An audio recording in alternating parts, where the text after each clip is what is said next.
오늘 원래 우리 박정석 선교사님한테 이 저녁 시간을 좀 부탁을 드렸는데 갑자기 눈 수술을 하시게 되어서 못 움직이셔서 저도 갑자기 어저께 저녁부터 말씀 준비해서 오늘 올라왔습니다.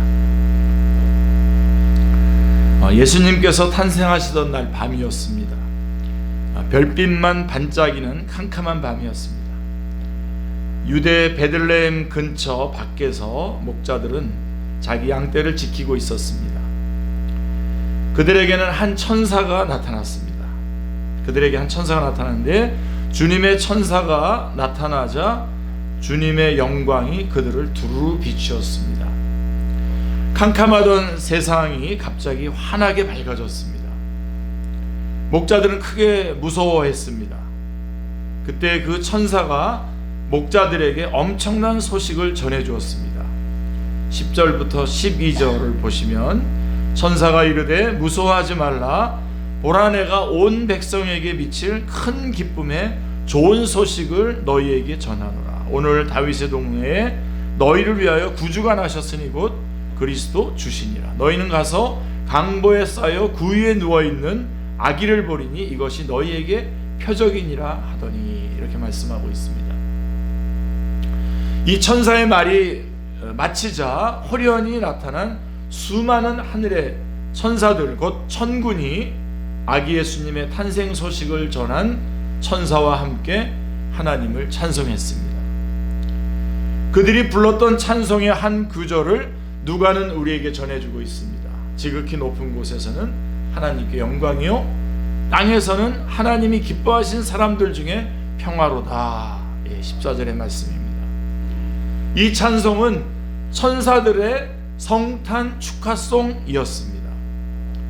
예수님이 탄생하시던 날 밤에 베들레헴 들판의 밤하늘에서 울려 퍼진 축하송이었습니다. 아쉽게도 이 찬송의 곡조는 알 수 없습니다. 그 곡조까지 기록되어 있지는 않기 때문에요. 아마도 이 세상에 그 어떤 작곡가도 만들 수 없는 아름답고 웅장한 멜로디였을 것입니다. 그렇죠? 하지만 감사하게도 우리는 그 찬송의 가사를 알고 그 가사에서 성탄의 진정한 의미를 발견할 수 있습니다. 예수님이 탄생하심으로 지극히 높은 곳에서는 하나님께 영광이요. 그러니까 지극히 높은 곳은 지극히 높으신 하나님이 계신 곳입니다. 지극히 높은 하나님은 이 세상 모든 높은 자들보다 높으신 분이십니다. 지극히 높으신 하나님은 최종 결정권자이십니다.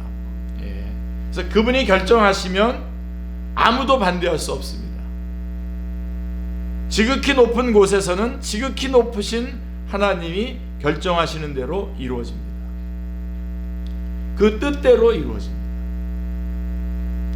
하나님이 하나님으로 영광을 받으십니다. 최고의 결정자가 최고의 결정권자로 인정을 받으십니다. 지극히 높은 곳에서는 항상 평화가 있습니다. 지극히 높으신 하나님의 뜻과 결정대로 성자이신 예수님이 마리아의 몸에서 탄생하셨습니다. 그리고 베들레헴 한 구유에 누이셨습니다. 자, 그렇다면 땅에서는 어떨까요? 오늘날에는 지구상에 수많은 나라와 민족들이 있지만 예수님이 태어나신 그 당시에는 마치 한 나라밖에 없는 듯 했습니다. 로마죠, 그죠? 그 나라가 바로 로마 제국이었습니다. 로마 제국이 온 땅을 뒤덮고 있었습니다. 그래서 땅에서도 평화가 있었지만 이른바 팍스 로마나 로마의 평화였습니다.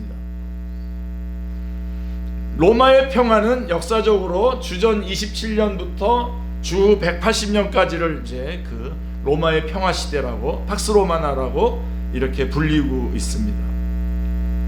로마 제국이 전쟁을 통한 영토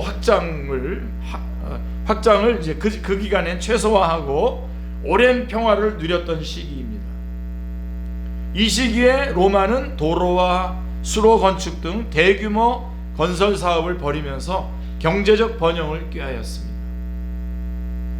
자, 로마의 평화가 초대 황제인 카이사르 아우구스투스가 통치하던 시기부터 시작되었기 때문에 아우구스투스의 평화라고도 부릅니다. 자, 오늘 본문 1절에 나와 있는, 우리 성경 여러분 보시면 1절에 보면 가이사 아구스토로 표기된 인물이 바로 이 인물입니다. 그 가이사 아구스토가 영을 내렸습니다. 천하로 다 호적하라. 그 당시의 천하는 곧 로마 제국을 의미했습니다. 이스라엘도 이미 로마에 속해 있었죠. 속국이죠. 이미 주전 63년에 로마 장군 폼페이우스에 의해서 예루살렘이 함락당한 후에 이스라엘은 줄곧 로마의 식민지였습니다. 행정구역상 수리아 총독의 관할하에 있었습니다. 자, 여러분 여기서 잠깐만 좀 역사 얘기를 좀 하고 지나가는 게 좋을 것 같습니다. 자, 역사에 조금 관심이 있는 분들은 구레니오라고 하는 이 로마식 이름으로는 큐리오스라고 하는 수리아 총독에 대해서 관심을 가질 수 있습니다. 이거에 대해서 좀 시비를 건 사람이 좀 있었거든요. 자, 역사가이기도 한 누가는 2절에서 수리아 총독 구레니오가 한 첫 번째 인구조사가 가이사 아구스토의 영을 받아 한 것이라고 언급하고 있기 때문에, 여기 2절 보십시오. 이 호적은 구레니오가 수리아 총독이 되었을 때 처음 한 것이라, 이 말씀이 있습니다. 2절에 여러 세속 역사가들이나 특히 김용욱 교수 아시죠? 김용욱 교수는 이것이 성경적인 치명적인 오류의 한 증거라고 주장을 합니다. 왜냐하면 구레니오가 수리아 총독이 된 것은 주후 6년 AD 6년이라는 기록이 로마사에 분명히 나와 있거든요. 자, 그러나 이런 오해는, 이게 좀 성경을 좀 연구를 하셔야 되는데 그냥 막 빨리 인기 있는 말 하려고 그렇게 좀, 예수님께서 태어나실 때 그 마리아가 어떻게 그 먼 곳까지 갔겠냐 이런 것도 주장하셨어요. 그럼에도 불구하고 갔다는 거거든요, 성경의 주장은. 그래서 미가서에 있는 말씀이 성취되는 것을 말하고 있는데, 어쨌든 이분 이렇게 이게 잘못됐다는 거죠. 이 수리아 구레니오가 수리아 총독 될 때는 주후 6년인데 벌써 앞에 보면 지금 성경에는 지금 그 앞에서 지금 그런 명령의 그 진행을 담당했었다고 지금 말하고 있거든요. 그렇지만 이런 오해는 당시 로마 제국에서 임명하는 총독의 직위에는 두 종류가 있었다는 것을, 그 사실을 이해하면 금방 풀릴 수 있습니다. 자, 하나는 영어로 보면요. 영어 보면 요거 뭐 전사님 재밌는데 좀 올려주실 수 있나요? 이렇게. 자, 영어로 보면 governor라고 되어 있는 NIV 번역이 될 수 있는 직입니다. governor라고 번역되는 총독이 하나 있어요. 다른 하나는 proconsul이라고 하는 직위입니다. 자, 사도행전을 기록한 누가는 사도행전 13장 7절에서 로마의 총독 서기오 바울을 칭하면서 proconsul이라고 말합니다. 그러니까 헬라어로는 안디파토스입니다. 그러니까 이 사람, 그러니까 자, 그런데 누가복음의 기록에서 구레니오를 총독으로 칭할 때는 가브노를 뜻하는 헤게모니온토스라고 하는 헬라어를 사용합니다. 자, 요점은 이겁니다.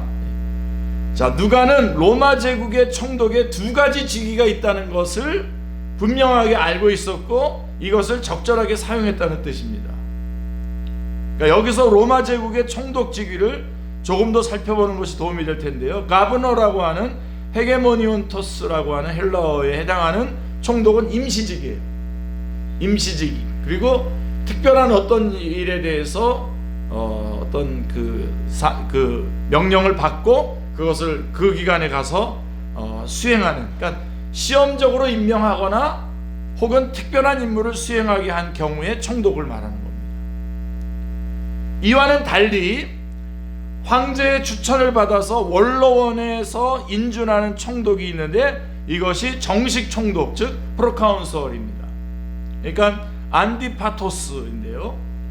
하지만 가브너, 이거는 임시죠. 황제의 특명을 받고, 물론 임시지만 특명을 받고 특별한 임무를 처리하기 위해서 파견되는 경우도 있기 때문에 임시직이지만 어떨 때는, 이때는 오히려 정식 총독인 프로카운설보다도 권세가 더 특별하기도 합니다. 그러니까 다시 구레뇨로 돌아가 보겠습니다. 구레뇨는 주전 12년경에, 그러니까 예수님 탄생하기 12년 전이죠. 주전 12년경에, 이 주전이라는 게 여러분 아시죠? Before Christ, BC가 주전, 그리스도 탄생 이전이 BC고 AD는 아노 도민이라고 그래가지고 예수님 성자 탄생 후 이렇게 둘로 갈라지는 거지 않습니까? 그래서 주전 12년경에 로마에서 집정관으로 선출이 되었습니다. 그때 그는 동방 지역의 특별한 임무를 감당해서 약 10년의 세월을 지내게 되는데, 이때의 수리아의 정식 총독은 바루스였습니다. 그는 로마 황제의 신임을 별로 얻지 못했습니다.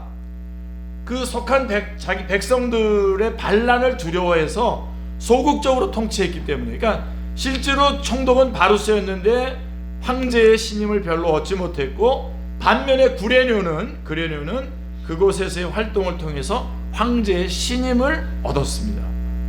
결과적으로 주전 2년에 바루스는 수리아 총독 직위에서 해임되었고, 구레뇨가 주후 6년에 수리아 지역의 정식 총독인 안디파토스 프로카운설로 임명이 됩니다. 자, 그런데 누가의 기록에 보면 구레뇨가 가브노일 때의 첫 번째 행한 호적이라고 밝히고 있는 것이죠. 프로카운셀이 아니라 가브노였을 때. 이거를 그 세상에 있는 그 역사가들은 혼돈을 해가지고 성경이 이게 틀렸다 이렇게 얘기하는데, 아니요, 잘 보셔야 됩니다. While Quirinius was governor of Syria, 이렇게 되어 있습니다. 그러니까 시리아의 가버너로서 있을 때에 바로 이런 호적을 하라고 밝히고 있습니다. 그게 2절입니다. 즉 주후 6년의 프로카운설 안디파토스로서가 아니라 그 이전의 가버너로서 헤게모니온 터스라고 하는 로서의 행한 호적이라고 하는 뜻입니다. 그러니까 다 틀린 거죠. 이쪽 사람 일반적인 것에서 성경을 공격하려고 하는 그 잘못된 거다. 그러니까 이 부분 설교할 때마다 언제나 한 번은 이거는 좀 그런 그 비판하는 그런 글들이 많이 나오기 때문에 한번 다뤄봐야 되겠다 싶었는데 오늘 다룰 수 있게 되었습니다. 자, 이제 역사에 대한 오해는 해결되었으니 이 정도로 마무리하고 본문으로 한번 돌아가 보겠습니다. 자, 가이사 아우구스토가 호적하라고 하는 영을 내렸고, 수리아 총독 구레뇨가 수리아 전 지역에 그 명령을 하달했습니다. 당시 이스라엘은 수리아 총독의 관할 구역이었기에 유대 땅의 모든 사람이 호적하러 각각 고향으로 돌아가야 했습니다. 요셉도 다윗의 족속이므로 갈릴리 나사렛에서 유대 지역에 있는 베들레헴이라고 하는 다윗의 고향으로 호적하러 올라가야만 했습니다. 자, 갈릴리 나사렛에서 유다 베들레헴까지의 거리가 얼마나 될까요? 이 직선 거리로는 한 110km에서 120km 정도, 직선 거리로는요.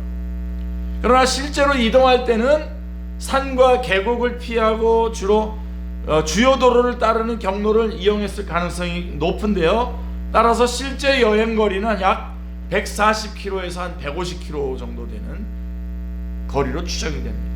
당시에는 여러분 여행이라는 것이 그렇게 어디로 옮겨간다는 것이 도보나 혹은 동물을 이용하는 여행이 일반적이었습니다.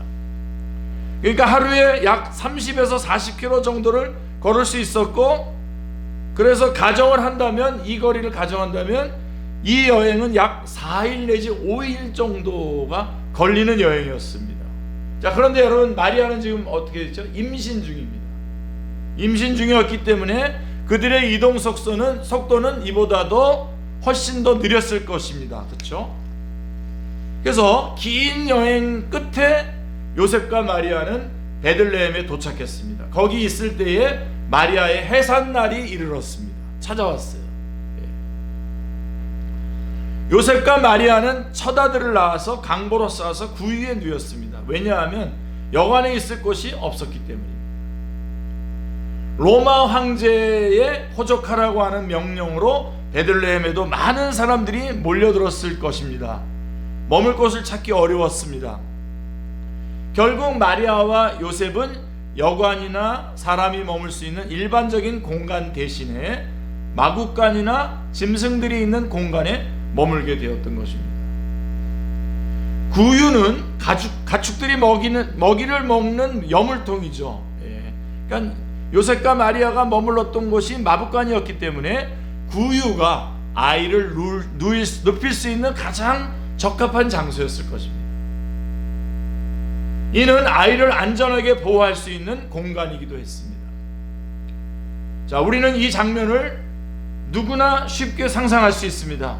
자, 근데 여러분 어떻습니까? 이 장면을 보면서 아기 예수님이 지금 구유에 누워 계시는데 이 장면을 보면서 평화가 느껴지십니까? 네. 아니면 불편함과 고단함, 짠함이 느껴지십니까? 짠하죠? 네. 후자가 느껴집니다. 왜 그럴까요? 보세요. 로마의 평화는 진정한 의미의 평화가 아니었기 때문입니다. 전쟁이 그쳤습니다. 징집 나갔던 군인들이 다 돌아왔습니다.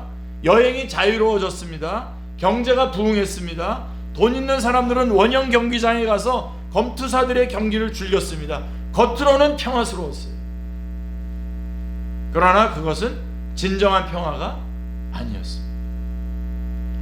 적어도 호적을 하기 위해서 베들레헴까지 와야 했던 요셉과 마리아에게는 평화가 아니었습니다. 호적의 목적이 뭡니까? 인구조사죠. 인구조사가 호적의 목적인데 인구조사는 결국은 징집과 징세의 편리를 위해서 하는 것이잖아요. 땅에서 높은 자인 가이사 아구스토가 제시한 평화는 선택적 평화였습니다. 요셉과 마리아 그리고 수많은 석국의 백성들과 노예들에게는 해당되지 않는 평화였습니다. 그래서 이제 하늘에서 지극히 높으신 하나님께서 평화를 선포하십니다. 할렐루야. 예. 땅에서는 하나님이 기뻐하신 사람들 중에 평화로다. 예. 자, 이때까지는 조금 제가 매끄럽게 잘 전하지 못한 것 같은데 그래도 지금부터 붙잡으시면 됩니다. 자, 평화가 뭡니까? 예. 위키피디아의 위키트 백과사전에 보면 이렇게 나와 있습니다. 이 위키피디아는 우리가 그 내용을 집어넣을 수도 있고 그렇게 되어 있는 그런 사전 같은 건데요. 거기 뭐라고 하냐면 평화란 좁은 의미로는 전쟁을 하지 않는 상태를 의미하지만 현대 평화학에서는 분쟁과 다툼이 없이 서로 이해하고 우호적이며 조화를 이루는 상태를 말한다. 이렇게 되어 있습니다. 근데 여러분 성경이 말하는 평화는 이것과는 훨씬 다른 차원의 평화입니다. 오늘 여러분 그 평화를 붙잡으시기 바랍니다. 우리는 성경의 평화에 대한 풍부한 의미를 히브리어로 뭐라고 하죠? 샬롬이라는 말에서 찾아볼 수가 있는데 구약 성경이 샬롬에 대해서 한 서너 가지로 이렇게 제가 한 세 가지로 정리를 해보면 샬롬은 구약 성경에서 샬롬은 첫째로 어디에 나오냐면 민수기 6장 24절로 26절에 하나님께서 복을 주시고 보호하심으로 이루어지는 온전한 삶이 평화입니다. 보세요. 여호와는 내게 복을 주시고 너를 지키시기를 원하며 여호와는 그 얼굴을 내게 비추사 은혜 베푸시기를 원하며 여호와는 그 얼굴을 내게로 향하여 드사 평강 주시기를 원하노라 할지니라. 예. 그게 샬롬입니다. 평화입니다. 하나님으로 말미암아 하나님께서 복을 주시고 보호해 주심으로 말미암아 이루어지는 온전한 삶, 하나님의 보호 안에 있는 하나님의 공급하심과 하나님의 인도하심 안에 있는 온전한 삶이 샬롬입니다. 샬롬. 하나 꼭 기억해 두시고요. 그 말씀 그리고 두 번째로는 하나님과 사람과의 관계, 그리고 사람과 사람 사이의 관계에서 회복되고 온전해지는 것이 샬롬입니다. 어디에 나오냐면 이사야서 9장 6절에 나오죠. 한번 다뤘었죠, 얼마 전에. 이는 한 아기가 우리에게 낳고 한 아들을 우리에게 주신 바 되었는데 그의 어깨에는 정사를 메었고 그의 이름은 기묘자라, 모사라, 전능하신 하나님이라, 영전하시는 아버지라, 평강의 왕이라 할 것임이라 하고 했을 때 여기 샬롬입니다. 평강의 왕이라 할 것이다. 그러니까 이 아기 예수님으로 말미암아 우리 안에서 하나님과 우리 사이에 샬롬, 평강, 사람과 사람 사이에 평강이 이루어지는 것이 샬롬입니다. 그리고 거기에다가 하나 더 생각을 해본다면 공동체 안에서의 번영, 공동체의 번영이 샬롬입니다. 시편 120편 6절에 보면은 예루살렘을 위하여 평화를 구하라, 예루살렘을 사랑하는 자는 형통하리로다, 이렇게 말씀하고 있습니다. 함께 정리해 보면, 즉 샬롬이란 전쟁이 없는 상태를 넘어서서 하나님과 사람 사이, 사람과 사람 사이의 관계가 회복되고 온전한 상태, 결핍함이 없는 충만한 상태, 개인이나 공동체가 물질적, 정신적으로 온전하고 번영하는 상태를 의미하는 것입니다. 샬롬입니다. 자, 여기서 이 샬롬이 담고 있는 평화의 핵심은 뭐냐? 하나님과 사람 간의 관계의 회복이 온전함입니다. 우리 하나님하고 원수되었던 관계 아닙니까? 우리가 죄인 되었을 때, 우리가 연약할 때 주님께서 예수 그리스도를 보내주신 거 아닙니까? 그러니까 여기서의 이 관계의 회복과 온전함. 그래서 천사는 이렇게 말하고 있는 거다. 하나님이 기뻐하시는 사람들 중에 평화라고 말하고 있습니다. 하나님께는 영광, 땅에서는 하나님이 기뻐하시는 사람들 중에 평화라고 노래하고 있습니다. 자, 그러면 하나님이 기뻐하시는 사람들은 누구일까요? 여기서 꼭 정신 딱 붙잡고선 오늘 저녁 때 정말 큰 은혜 누리고 붙잡으시길 바랍니다. 말 그대로 하나님이 기뻐하시는 사람들은 누굴까요? 말 그대로 하나님이 기뻐하시는 사람들이 하나님이 기뻐하시는 사람들입니다.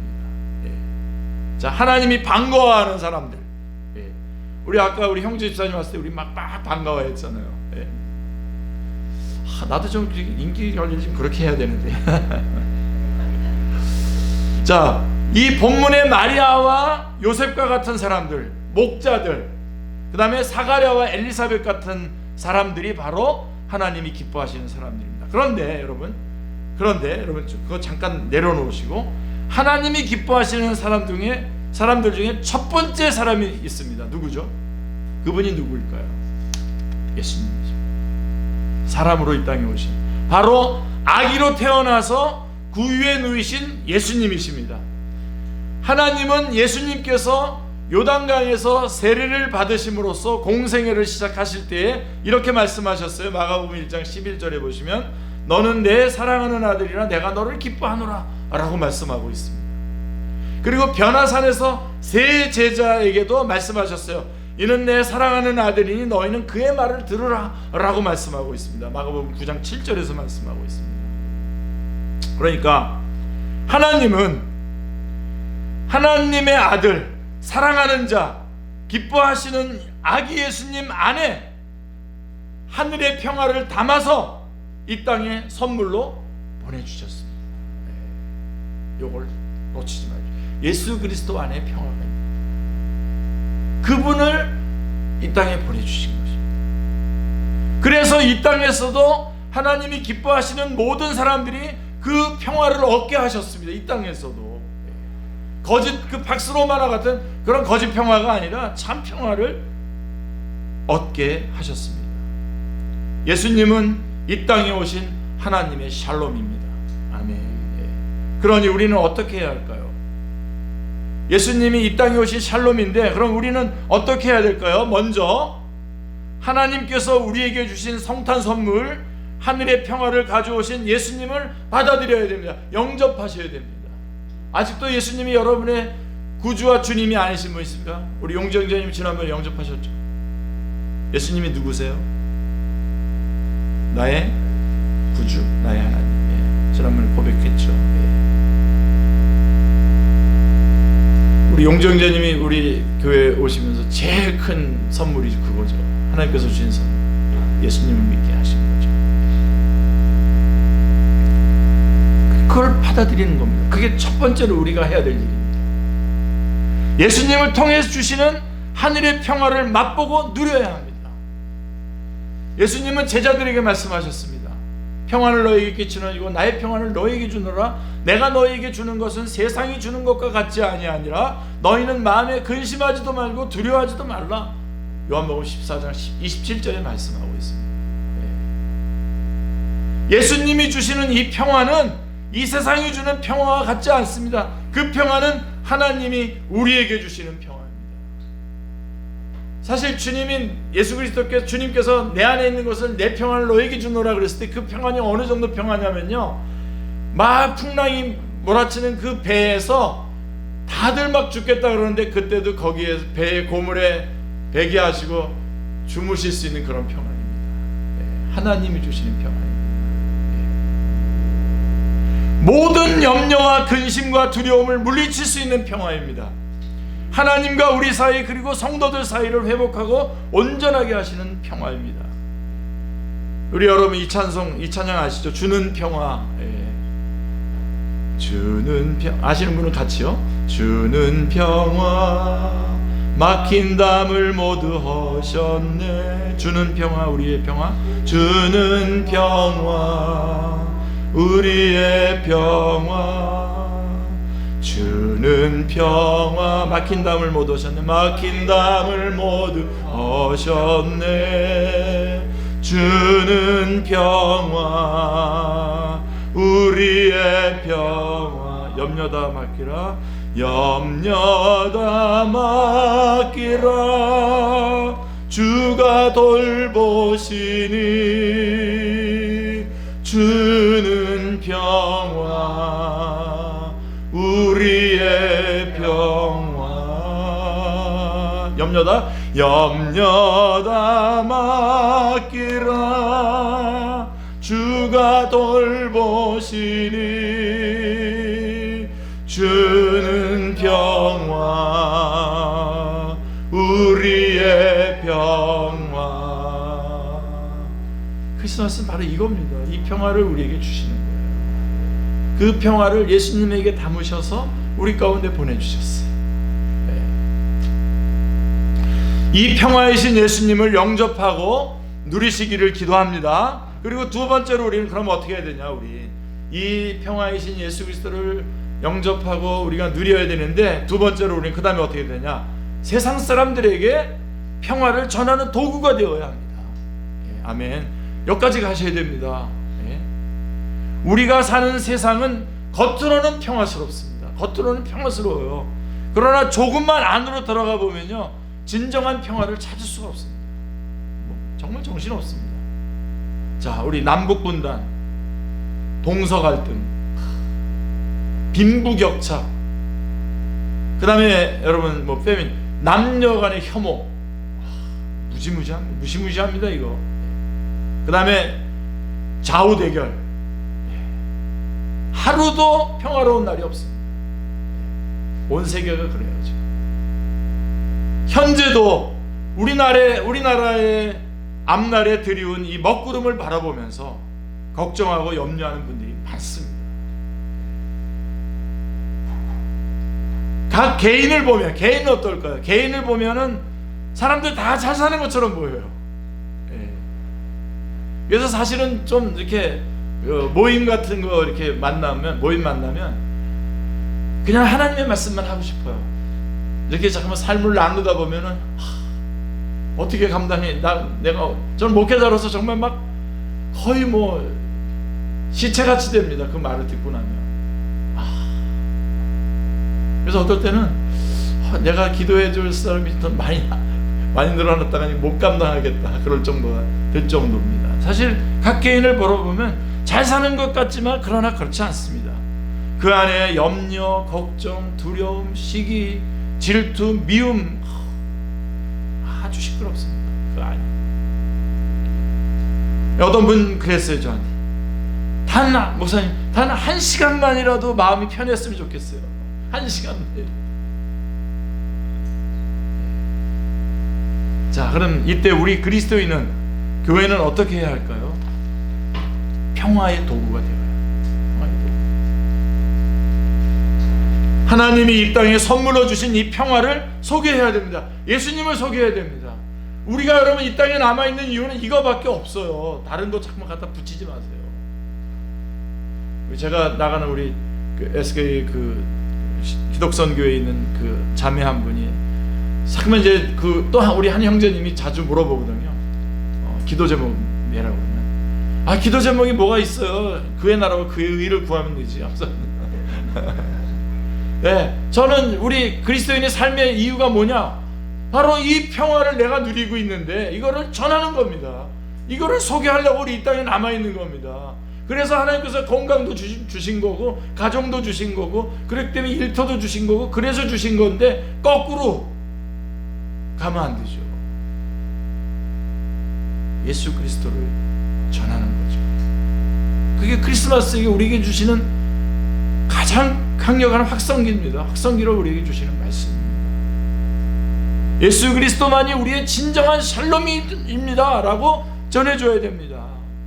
그리고 우리는 진짜로 그 안에만 진정한 샬롬이 있다는 거 우리는 경험한 사람들이잖아요. 그리고 누리고 있는 사람들이잖아요. 이걸 전해줘야죠. 그래서 말씀으로 전해줄 뿐만 아니라 또 하나만 덧붙인다면, 이 땅에 진정한 샬롬이 임할 수 있도록 무릎 꿇는 자들이 되어야 됩니다. 기도하는 자들이 되어야 됩니다. 걱정들 많이 해요. 나라 걱정도 많이 하는데 정말 진지하게 하나님 앞에 묵묵히 기도하는 사람들은 몇몇 안 보여요. 그래서 기도해야 됩니다. 이 샬롬이 임할 수 있도록 기도해야 됩니다. 하나님은요, 일을 어떻게 하시는지 아세요? 하나님께서 우리가 기도하고 그 기도하면 그 기도의 응답으로 일하셔요. 그러니까 우리가 이건 말 안 해도 하나님이 알아서 하시겠지, 그런 게 아니라 우리가 기도해야 돼. 기도 외에는 이런 유가 나갈 수 없다 그랬어요. 그래서 2000년이 지난 지금도 우리는 성탄절을 맞이하며 천사들이 불렀던 찬송을 우리는 부르게 됩니다. 지극히 높은 곳에서는 하나님께 영광이요, 땅에서는 하나님이 기뻐하시는 사람들 중에 평화로다. 우리 한번 같이 한번 읽어볼까요? 지극히 높은 곳에서는 하나님께 영광이요, 땅에서는 하나님이 기뻐하시는 사람들 중에 평화다. 한번 기도하겠습니다. 하나님, 너무나 감사합니다. 이 크리스마스 이브 저녁에 사랑하는 우리 귀한 주님의 백성들이, 하나님이 기뻐하시는 귀한 주님의 백성들이 한자리에 모여서 주님의 태어나심을 기뻐하며 찬양하며 영광 돌리며, 또 다시 한번 그 주님의 평화를 받은 우리로서 그에 합당한 삶을 어떻게 살아야 할 것인지를 다시 한번 말씀을 통해서 받고, 그 말씀을 받고 이제 그 말씀대로 그대로 합당한 삶을 살려고 세상을 향해서 나아갑니다. 하나님, 내게 사는 것이 그리스도니 죽는 것도 유익하다라고 고백했던 사도 바울의 고백처럼, 그는 흥해야 되겠고 나는 망해야 되겠다고 고백했던 세례요한의 고백과 같은, 나는 예수 그리스도의 십자가 위에는 아무것도 알지 아니하기로 작정하였다고 하는 사도 바울의 고백처럼 예수 그리스도를 전하고 증거하고 그 예수 그리스도 안에 있는 평화가 이 땅에 임하도록 기도하는 하나님의 사람들이 다 되게 하여 주시옵소서. 주 예수 그리스도의 이름으로 기도드리옵나이다.